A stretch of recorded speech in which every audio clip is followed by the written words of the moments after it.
1990년 봄 25살의 김정희는 결혼 첫날 밤부터 시어머니 박순덕의 차가운 눈빛을 마주해야 했습니다. 신혼부부가 들어갈 안방문을 열자마자 박순덕이 나타나서 정희의 몸매를 훑어보며 혀를 찼어요. 깡마른 며느리가 아들을 제대로 모실 수 있을지 의심스럽다는 표정이었죠. 신랑 이철수는 어머니의 차가운 반응에도 그저 웃기만 했습니다. 정희의 가슴은 벌써부터 답답해졌어요. 그날 밤 철수와의 첫날 밤은 박순덕이 벽 너머에서 듣고 있다는 생각에 제대로 이루어지지도 못했습니다. 철수가 정희를 끌어안으려 할 때마다 시어머니의 날카로운 시선이 떠올랐거든요. 새벽 5시 박순덕이 문을 세게 두드렸습니다. 정희는 몸살이 났지만 일어나야 했어요. 부엌에서 쌀을 씻는데 박순덕이 옆에서 계속 지켜보며 혀를 찼습니다. 쌀 한 톨 한 톨까지 검사하듯 들여다보는 시어머니의 시선이 따가웠어요. 그때부터 정희의 하루는 새벽 5시에 시작되었습니다. 밥을 하고 빨래를 하고 청소를 하고 시어머니의 잔소리를 견뎌야 했죠. 철수는 출근하기 전에만 잠깐 모습을 보이고는 어머니 편만 들었습니다. 까칠한 성격이지만 나쁜 사람은 아니라며 적응하라고 했어요. 박순덕은 정희가 하는 모든 일에 트집을 잡았습니다. 밥을 너무 되게 했다, 짜게 했다, 반찬이 짜다, 싱겁다, 매일 같은 소리였어요. 빨래를 할 때는 비누를 너무 많이 쓴다고 했고 청소를 할 때는 구석구석을 제대로 안 한다고 했습니다. 정희가 숨을 쉬는 것조차 시어머니에게는 거슬리는 것 같았어요. 결혼한 지 한 달이 지났을 때 정희는 친정 어머니에게 전화를 걸었습니다. 하지만 친정 어머니는 시집살이가 원래 그런 거라며 참으라고 했어요. 며느리가 시어머니를 잘 모시는 게 당연하다고 했죠. 그날 밤 정희는 혼자 방에서 소리 없이 울었습니다. 시간이 흐르면서 박순덕의 구박은 더욱 심해졌어요. 정희가 화장을 하면 시집와서 누구 보라고 꾸미냐고 했고 화장을 안 하면 며느리가 맨 얼굴로 돌아다니냐고 했습니다. 새 옷을 사 입으면 돈 낭비라고 했고 오래된 옷을 입으면 남편 체면을 구기냐고 했어요. 정희는 점점 말수가 적어졌습니다. 뭘 말해도 잘못이라고 하니까 아예 입을 다물게 되었어요. 웃어도 웃지 않아도 문제였거든요. 박순덕은 정희가 웃으면 뭐가 그렇게 좋냐고 했고 웃지 않으면 표정이 왜 그렇게 어둡냐고 했습니다. 이 내용이 공감이 가신다면 구독과 좋아요 눌러주시면 계속 이야기 이어갈게요. 결혼 반년이 지났을 때 정희는 임신 소식을 들었어요. 그토록 기다렸던 소식이었죠. 드디어 이 집에서 나만의 자리를 만들 수 있을 거라고 생각했습니다. 하지만 박순덕의 반응은 예상과 달랐어요. 임신한 며느리를 더욱 혹독하게 부렸거든요. 박순덕은 정희가 임신했다고 해서 집안일을 게을리하면 안 된다고 했습니다. 오히려 더 많은 일을 시켰어요. 무거운 쌀포대를 옮기라고 했고 화장실 청소까지 시켰습니다. 정희가 입덧으로 고생하는데도 냄새나는 생선을 손질하라고 했어요. 임신 중기에 접어들면서 정희의 배가 불러왔습니다. 그런데 박순덕은 정희의 배를 보며 못마땅해 했어요. 배가 너무 앞으로 나왔다. 딸을 뵌 것 같다며 투덜거렸습니다. 정희는 아들을 낳아야 한다는 부담감에 밤잠을 설쳤어요. 철수는 아내의 고생을 보면서도 어머니 편만 들었습니다. 정희가 시어머니의 구박을 하소연하면 어머니도 며느리를 위해서 하는 말이라고 했어요. 며느리 교육이라고 했죠. 정희는 남편마저 자신의 편이 아니라는 걸 깨달았습니다.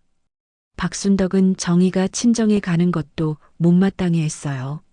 한 달에 한 번 친정에 다녀오는 것조차 시집온 여자가 친정만 찾는다며 구박했습니다. 정희는 친정 방문 횟수를 줄일 수밖에 없었어요. 그나마 유일한 피난처였던 친정마저 자유롭게 갈 수 없게 되었죠. 임신 말기에 접어들면서 정희는 더욱 힘들어졌습니다. 배가 무거워서 움직이기 힘들었는데도 박순덕은 배려해주지 않았어요. 오히려 임신했다고 게으름을 피운다며 더 많은 일을 시켰습니다. 정희는 매일 눈물을 흘리며 버텼어요. 그러던 어느 날 정희는 친정 어머니가 몰래 가져다 준 편지를 읽었습니다. 시집살이가 힘들겠지만 아이를 위해서라도 참고 견디라는 내용이었어요. 하지만 정희는 그 편지를 읽으며 더욱 절망했습니다. 아무도 자신의 편이 아니라는 걸 다시 한번 깨달았거든요. 결혼 첫 해 겨울, 정희는 첫 아이를 낳았습니다. 다행히 아들이었어요. 민수라는 이름을 지어주었죠. 정희는 아이를 낳고 나서야 비로소 이 집에서 인정받을 수 있을 거라고 생각했습니다. 하지만 그것도 잠시뿐이었어요. 박순덕의 구박은 계속되었거든요. 산후조리 기간에도 박순덕은 정희를 혹독하게 부렸습니다. 산후조리원 같은 건 돈 낭비라며 집에서 조리하라고 했어요. 미역국을 끓여주기는 했지만 소금기가 거의 없어서 맹물 같았습니다. 정희는 그 미역국을 마시며 눈물을 흘렸어요. 박순덕은 정희가 너무 많이 먹으면 살만 찐다며 밥그릇도 반 공기만 주었습니다. 모유 수유를 하느라 더 많은 영양이 필요한 시기였는데도 말이에요. 정희의 몸무게는 임신 전보다도 더 줄어들었죠. 아이를 낳고도 제대로 된 음식을 먹지 못해서 기력이 없었습니다. 그렇게 정희의 첫 번째 겨울이 지나갔습니다. 결혼 첫 해는 정말 지옥 같았어요. 하지만 정희는 아직 몰랐습니다. 이것이 시작에 불과하다는 걸 말이에요. 앞으로 30년 동안 이런 생활이 계속될 거라는 걸 그때는 상상도 못했죠. 1995년 민수가 5살이 되던 해였습니다. 정희는 철수의 외도를 알게 되었어요. 회사 후배와 모텔에 들어가는 모습을 목격했죠. 가슴이 찢어지는 것 같았지만 더 충격적인 건 박순덕의 반응이었습니다. 시어머니는 정희에게 모든 책임을 돌렸어요. 남편을 제대로 모시지 못해서 바람이 났다고, 며느리가 못나서 그런 거라고 했습니다. 심지어 외도 사실을 모르는 척하라고 했어요. 남자들은 다 그런 거라며 집안 망신이니까 조용히 넘어가라고 했죠. 정희는 그날 밤 철수와 마주 앉았습니다. 철수는 잠깐 실수했을 뿐이라며 다시는 그런 일 없을 거라고 했어요. 하지만 정희의 마음속 깊은 곳에서는 뭔가 완전히 무너져 버렸습니다. 남편도 시어머니도 아무도 자신의 편이 아니라는 걸 깨달았거든요. 그 후로 정희는 철수와의 잠자리가 괴로워졌어요. 철수가 자신을 안을 때마다 다른 여자를 생각하는 건 아닌지 의심했습니다. 철수의 손길이 낯설게 느껴졌고 몸을 맡기는 것도 힘들어졌죠. 부부관계는 점점 의무적으로 변해갔어요. 1997년 둘째 딸 은주가 태어났습니다. 이번에도 산후조리는 지옥이었어요. 박순덕은 손자는 예뻐했지만 손녀에게는 관심이 없었습니다. 딸은 키울 필요 없다며 냉담했죠. 정희는 갓난아기 은주를 보며 안쓰러웠어요. 태어나자마자 차별받는 딸이 불쌍했습니다. 박순덕은 은주가 울면 정희 탓이라고 했어요. 엄마가 제대로 돌보지 않아서 그렇다고 했죠. 반대로 민수가 울면 누나가 동생을 괴롭혔다며 은주를 탓했습니다. 어린 은주는 할머니에게 사랑받지 못한다는 걸 본능적으로 느끼는 것 같았어요. 정희는 두 아이를 키우며 파출부 일도 했습니다. 생계의 보탬이 되려고 했거든요. 새벽에 일어나서 집안일을 하고 아이들을 챙긴 후 남의 집으로 청소하러 갔어요. 하지만 박순덕은 정희가 외출할 때마다 아이들을 돌봐주는 게 아니라 감시했습니다. 민수가 다치기라도 하면 엄마가 집에 없어서 그렇다며 정희를 탓했어요. 은주가 우는 것도 엄마가 바깥 일만 해서 그렇다고 했죠. 정희는 일을 나가는 것조차 눈치를 봐야 했습니다. 돈을 벌어와도 인정받지 못했어요. 2000년대 들어서면서 정희는 본격적으로 식당에서 일하기 시작했어요.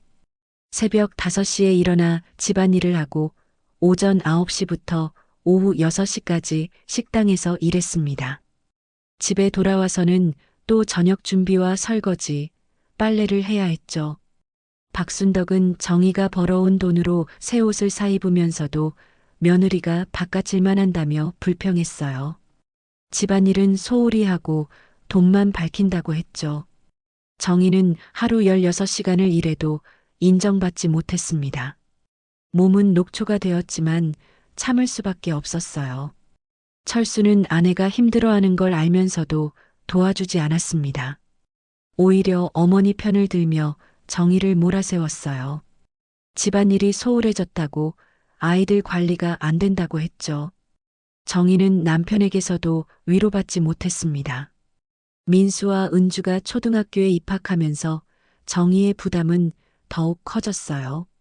아이들 숙제도 봐야 하고 준비물도 챙겨야 했습니다. 학교 행사에 참석하는 것도 박순덕의 눈치를 봐야 했어요. 며느리가 바깥 돌아다니는 것만 좋아한다며 구박했거든요. 박순덕은 손자 민수에게만 용돈을 주고 은주에게는 주지 않았습니다. 남자가 여자보다 중요하다며 대놓고 차별했어요. 정희는 몰래 은주에게 용돈을 주곤 했지만 그것마저 들키면 혼났습니다. 딸 버릇 나쁘게 키운다며 야단 맞았어요. 2000년대 중반 철수의 사업이 어려워졌습니다. 정희는 식당 일을 그만두고 공장에서 야간 근무를 시작했어요. 밤새 일하고 집에 와서 또 집안일을 했습니다. 잠은 하루에 서너 시간밖에 못 잤어요. 몸이 말이 아니었지만 돈을 벌어야 했거든요.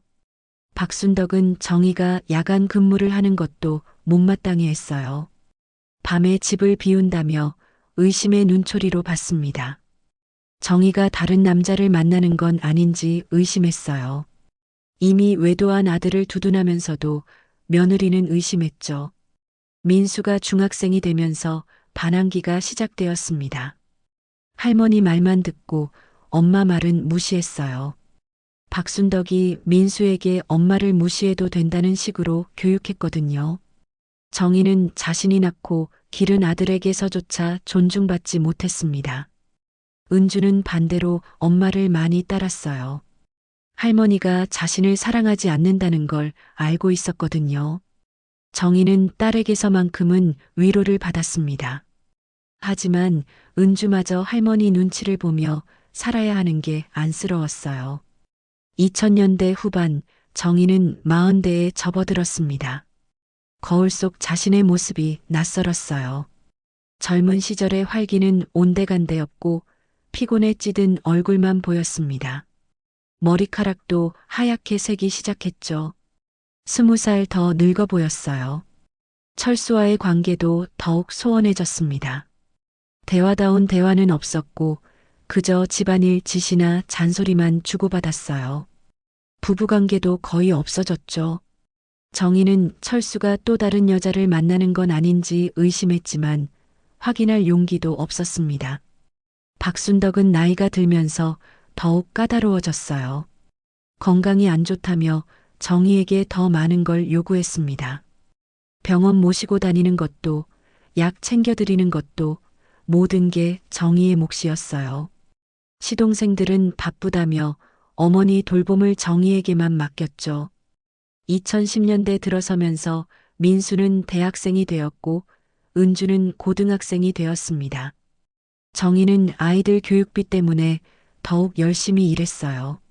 몸은 힘들었지만 아이들만큼은 제대로 키우고 싶었거든요. 특히 딸 은주만큼은 자신처럼 살지 않았으면 했습니다. 하지만 박순덕은 은주의 대학 진학을 반대했어요. 여자가 무슨 공부냐며 빨리 시집 보내라고 했죠. 정희는 은주만큼은 꼭 대학에 보내고 싶었습니다. 몰래 돈을 모아서라도 딸의 학비를 마련하려고 했어요. 2015년 민수가 25살이 되어 결혼했습니다. 정희는 25년간 키운 아들의 결혼식이 얼마나 기다려졌는지 몰라요. 드디어 자신도 누군가의 시어머니가 되는 날이었으니까요. 하지만 결혼식 당일 정희의 마음은 무너져 내렸습니다. 새 며느리 김미영은 박순덕에게만 인사를 했어요. 정희에게는 눈길 한 번 주지 않았습니다. 민수도 어머니 정희보다는 할머니 박순덕만 챙겼죠. 식장에서 사람들은 박순덕을 신랑 어머니라고 불렀습니다. 정희는 그냥 며느리 취급을 받았어요. 25년 넘게 이 집의 며느리로 살았지만 정작 자신의 아들 결혼식에서조차 어머니 대접을 받지 못했던 거죠. 그날 밤 정희는 화장실에서 혼자 울었습니다. 자신이 이 집에서 정말 뿌리 없는 나무처럼 살아왔다는 걸 깨달았거든요. 아들을 낳고 키웠지만 그 아들조차 자신보다는 할머니를 더 따랐습니다. 신혼부부는 따로 나가서 살겠다고 했어요. 하지만 박순덕이 강력히 반대했습니다. 아들 내외가 함께 살면서 시어머니를 모셔야 한다고 했죠. 결국 민수 부부는 집에서 함께 살게 되었어요. 정희는 이제 며느리와 시어머니 사이에 끼어서 살아야 했습니다. 김미영은 박순덕에게는 극진히 잘했지만 정희에게는 냉담했어요. 시할머니와 시어머니를 확실히 구분해서 대했습니다. 정희는 자신이 예전에 박순덕에게 받았던 냉대를 이제 며느리에게서 받아야 했어요. 2018년 82살의 박순덕에게 치매 진단이 내려졌습니다. 처음에는 가벼운 건망증인 줄 알았어요. 가스레인지를 켜놓고 깜빡한다거나 같은 말을 반복한다거나 하는 정도였죠. 하지만 점점 심해졌습니다. 밤낮을 구분하지 못하고 대소변을 가리지 못하기 시작했어요. 가족들의 얼굴도 알아보지 못했습니다. 가장 충격적이었던 건 박순덕이 정희를 자신의 시어머니로 착각하기 시작한 거였어요. 철수와 시동생들은 어머니의 치매를 인정하려 하지 않았습니다. 그냥 나이가 들어서 그런 거라며 대수롭지 않게 여겼어요. 하지만 실제로 박순덕을 돌봐야 하는 건 정희의 몫이었습니다. 아들들은 모두 바쁘다는 핑계로 뒷전이었거든요. 김미영도 시할머니 돌봄을 정희에게 떠넘겼어요. 자신은 직장이 있다며 도와주지 않았습니다. 민수도 마찬가지였어요. 할머니를 가장 사랑한다고 하면서도 실제 돌봄은 어머니에게만 맡겼죠. 치매가 중기로 접어들면서 박순덕의 증상은 더욱 심해졌습니다. 밤마다 집안을 돌아다니며 소리를 질렀어요. 자신이 어디에 있는지, 여기가 어디인지 모르겠다며 울기도 했죠. 가장 힘든 건 박순덕이 정희에게 폭력을 휘두르기 시작한 거였어요. 밥을 먹여주려고 하면 손으로 밀쳐냈습니다. 기저귀를 갈아주려고 하면 발로 찼어요. 때로는 머리채를 잡아당기기도 했죠. 그러면서도 한편으로는 정희를 자신의 어머니로 착각했습니다. 어린아이처럼 응석을 부리며 안아달라고 했어요. 배가 고프다며 밥을 달라고 하다가도 갑자기 정희를 알아보면 욕설을 퍼부었습니다. 정희는 하루에도 몇 번씩 감정의 롤러코스터를 타야 했어요. 박순덕이 순한 양처럼 굴다가도 갑자기 사나운 맹수로 변했거든요. 밤에는 잠도 제대로 잘 수 없었습니다. 박순덕이 언제 일어나서 집을 나갈지 모르니까 항상 긴장하고 있어야 했어요. 어느 날은 박순덕이 새벽에 일어나서 집을 나가려고 했습니다. 정희가 말려도 듣지 않고 문을 열려고 했어요. 정희가 막으면 핥히고 물어뜯었습니다. 이웃들이 소음 때문에 항의하기도 했어요. 박순덕은 음식을 제대로 먹지도 못했습니다. 숟가락 사용법을 잊어버렸거든요. 정희가 떠먹여줘야 했는데 입에 넣어준 음식을 뱉어내기 일쑤였어요. 옷에 바닥에 온통 음식이 흘러넘쳤습니다. 대소변을 못 가리기 시작하면서 더욱 힘들어졌어요. 기저귀를 채워도 자꾸 벗어버렸습니다. 집안 곳곳에 대소변을 쌌어요. 정희는 하루 종일 청소만 했습니다. 냄새 때문에 코가 아팠지만 참아야 했어요. 박순덕은 정희를 알아볼 때와 못 알아볼 때가 있었습니다. 알아볼 때는 평생의 원수를 대하듯 했어요. 너 같은 며느리는 필요 없다며 소리를 질렀습니다. 못 알아볼 때는 엄마라고 부르며 응석을 부렸어요. 어느 날 정희는 오랜 친구 김영자에게 속마음을 털어놓았습니다. 시장에서 우연히 만난 영자가 정희의 초췌한 모습을 보고 걱정해서 물어봤거든요. 정희는 차라리 박순덕이 빨리 세상을 떠났으면 좋겠다는 마음을 고백했어요. 28년 넘게 구박받으며 살았는데 이제 와서 간병까지 해야 한다는 게 너무 억울했습니다. 하지만 동시에 그런 생각을 하는 자신이 너무 나쁜 사람 같아서 죄책감에 시달렸어요. 영자는 정희의 손을 잡고 위로해줬습니다. 그런 마음 드는 게 당연하다고 누구라도 그럴 거라고 했어요. 하지만 정희는 위로를 받으면서도 마음이 더욱 복잡해졌습니다. 미움과 연민, 분노와 동정이 뒤섞인 채로 매일을 살아가야 했거든요. 정희는 박순덕을 돌보면서 자신의 젊은 시절을 떠올렸습니다. 시어머니에게 받았던 모진 대우들이 하나씩 기억났어요. 복수하고 싶은 마음도 들었습니다. 이제 입장이 바뀌었으니 똑같이 갚아주고 싶었어요. 하지만 막상 무력한 박순덕을 보면 그럴 수가 없었습니다. 치매에 걸린 노인은 너무 불쌍해 보였거든요. 정희는 복잡한 감정에 휩싸인 채 메일을 보냈어요. 2019년 철수가 갑작스런 심장마비로 세상을 떠났습니다. 정희는 남편을 잃은 슬픔보다는 앞으로 혼자서 박순덕을 돌봐야 한다는 두려움이 더 컸어요. 시동생들은 장례식장에서만 잠깐 나타났다가 사라졌습니다. 민수와 김미영은 할머니를 요양원에 보내자고 했어요.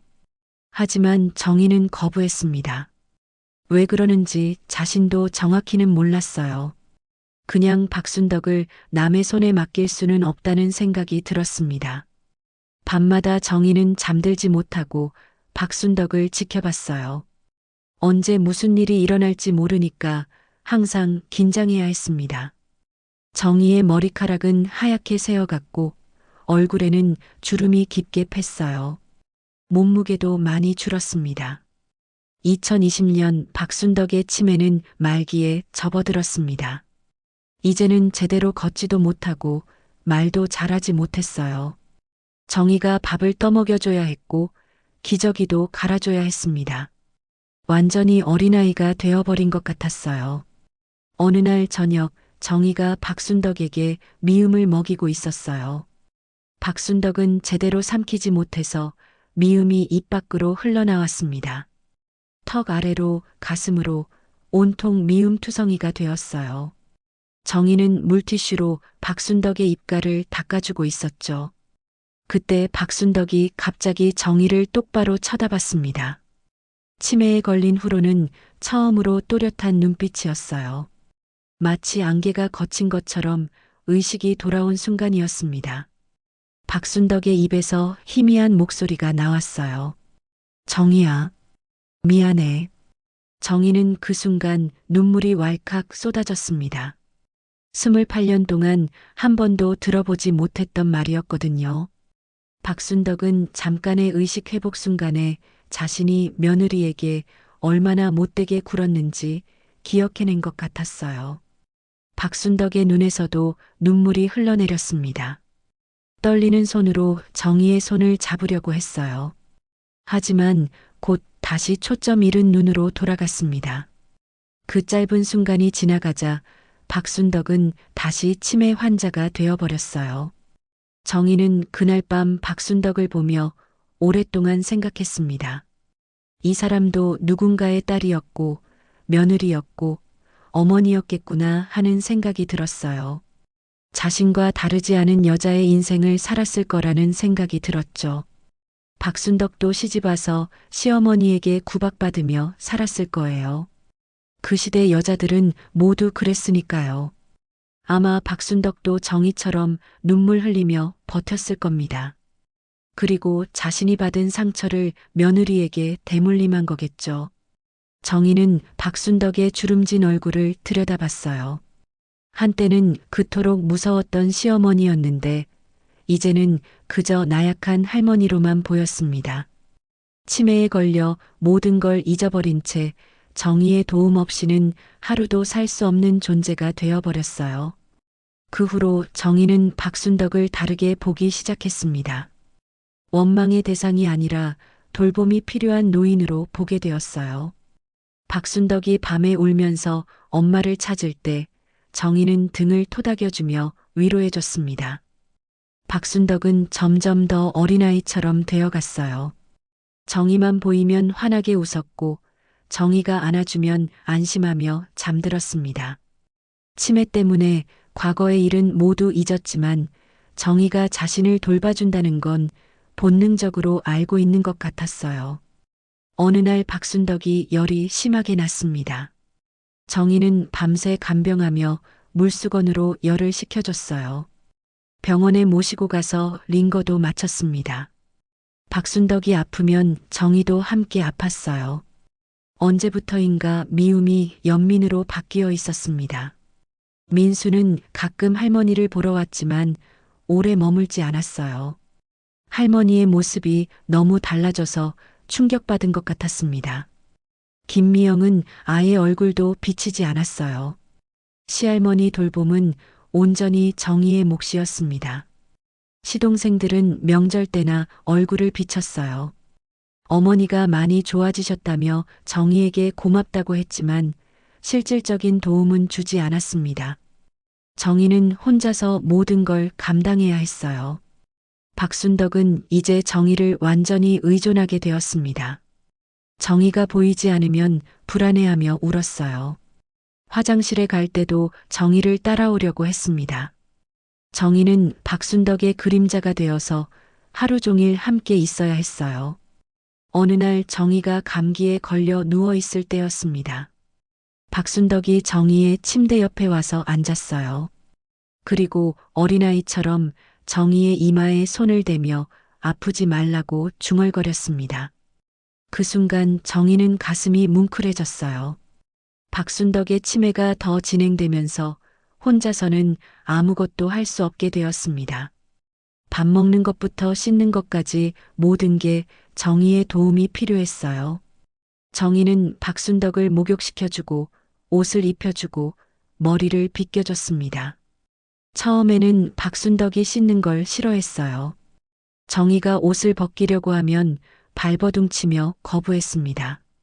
하지만 점차 익숙해지면서 순순히 맡기게 되었어요. 정희가 따뜻한 물로 몸을 닦아주면 기분 좋아하는 표정을 지었습니다. 정희는 박순덕의 주름진 몸을 보며 세월의 무게를 느꼈어요. 한때는 자신을 혹독하게 부렸던 시어머니였지만 이제는 그저 늙고 병든 할머니일 뿐이었습니다. 정희는 박순덕을 마치 어린아이 다루듯 조심스럽게 돌봤어요. 박순덕은 가끔 정희를 자신의 어머니로 착각했습니다. 어머니라고 부르며 응석을 부였어요. 배고프다고, 추우다고, 무섭다고 하소연했습니다. 정희는 그럴 때마다 박순덕을 안아주며 괜찮다고 위로해줬어요. 어느 날 밤 박순덕이 갑자기 일어나서 집을 나가려고 했습니다. 어머니를 찾아가야 한다며 문을 열려고 했어요. 정희가 말려도 듣지 않고 울면서 나가려고 했습니다. 정희는 박순덕을 안아주며 여기가 집이라고 괜찮다고 달랬어요. 그날 밤 정희는 박순덕을 안고 함께 울었습니다. 치매에 걸린 시어머니도 그런 시어머니를 돌보는 자신도 모두 불쌍했어요. 두 여자가 서로 기댄 채 울고 있는 모습은 참으로 처연했습니다. 박순덕의 상태는 점점 더 나빠졌어요. 말도 거의 하지 못하고 표정도 없어졌습니다. 하루 종일 멍하니 앉아만 있었어요. 정희가 말을 걸어도 반응이 없었습니다. 마치 살아있는 시체 같았어요. 그런 박순덕을 보며 정희는 마음이 아팠습니다. 아무리 미웠던 시어머니라도 이렇게 무력해진 모습을 보니 안쓰러웠어요. 정희는 박순덕에게 옛날 이야기를 들려주고 좋아했던 노래를 불러줬습니다. 박순덕은 이제 정희의 목소리에만 반응했어요. 다른 사람이 와도 알아보지 못했지만 정희의 목소리는 알아듣는 것 같았습니다. 정희가 부르면 고개를 돌리고 정희가 손을 내밀면 그 손을 잡으려고 했어요. 정희는 박순덕과의 관계가 완전히 바뀌었다는 걸 느꼈습니다. 더 이상 며느리와 시어머니가 아니라 돌봄을 주는 사람과 받는 사람의 관계가 되었어요.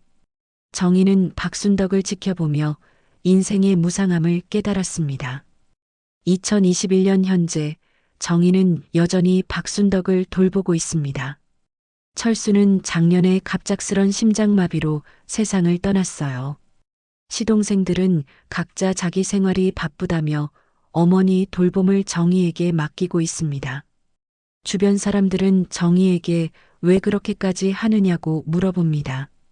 이제 남편도 없는데 굳이 시어머니를 돌볼 이유가 있느냐고 하죠. 요양원에 모시면 될 일 아니냐고도 해요. 하지만 정희는 박순덕 곁을 떠나지 않고 있습니다. 왜 그러는지 자신도 정확히는 모르겠어요. 다만 한 가지 확실한 건 사람은 결국 사랑을 품은 쪽이 더 강하다는 것입니다. 미움보다는 사랑이, 원망보다는 용서가 사람을 더 단단하게 만든다는 걸 깨달았어요. 박순덕이 치매에 걸려 무력해진 모습을 보면서 정희는 자신 안에 있던 상처들을 조금씩 치유해 나가고 있습니다. 시어머니를 돌보는 일이 복수가 아니라 치유의 과정이라는 걸 알게 되었어요. 오늘도 정희는 박순덕의 식사를 도와줍니다. 숟가락으로 미음을 떠서 입에 넣어주고 흘린 음식을 닦아줘요. 박순덕은 이제 정희만 알아봅니다. 다른 가족들이 와도 모르지만 정희의 목소리만큼은 기억하고 있어요. 어제는 박순덕이 갑자기 정희의 손을 꼭 잡더니 웃었습니다. 오랜만에 보는 환한 웃음이었어요. 말은 못하지만 고맙다는 표정이었습니다. 정희는 그 순간 가슴이 뭉클해졌어요. 이 작은 웃음 하나가 지난 30년의 고생을 다 위로해 주는 것 같았거든요. 정희는 이제 58살이 되었습니다. 아직 늙지 않았어요. 새로운 인생을 시작할 수도 있습니다. 하지만 정희는 박순덕 곁을 지키기로 했어요. 이것이 자신이 선택한 길이라고 생각합니다. 민수는 가끔 와서 어머니에게 미안하다고 해요. 할머니를 모시느라 고생이 많다며 요양원에 모시자고 제안하기도 합니다. 하지만 정희는 고개를 저어요.